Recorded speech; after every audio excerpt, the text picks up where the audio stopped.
Assalamu alaikum, I'm Aisha and you're watching SAMAA News. Here are today's headlines.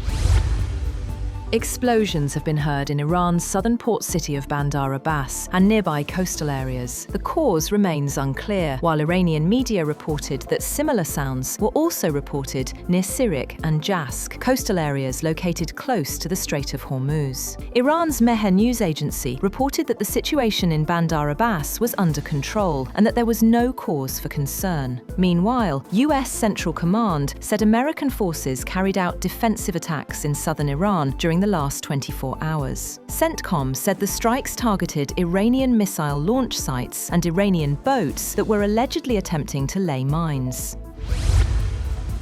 Senior Iranian Armed Forces spokesperson Abul Fazl Shakardchi has warned that any new aggression against Iran would trigger a much harsher response than before. He said that if another war were imposed on Iran, the conflict would spread beyond the region's borders. He warned that Iran's future attacks would be heavier and more violent. He also cautioned adversaries against what he called any adventure against Iran.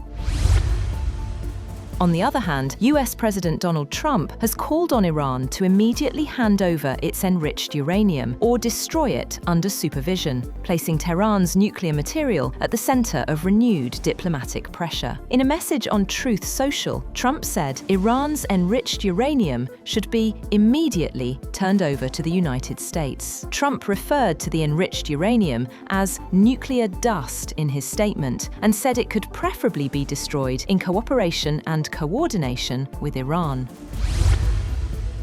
President Donald Trump has said that any agreement with Iran must be a great and meaningful deal, warning there will be no agreement at all if US demands are not met. In a social media post, Trump also rejected comparisons with the Obama-era nuclear accord, as both Washington and Tehran played down hopes of an immediate breakthrough in ongoing negotiations. In a separate post, Trump said that countries including Pakistan, Qatar, Egypt, and Turkey should simultaneously join the Abraham Accords as part of efforts to secure a deal with Iran. Trump said negotiations with Tehran are proceeding nicely, adding that Iran could also eventually become part of the accords.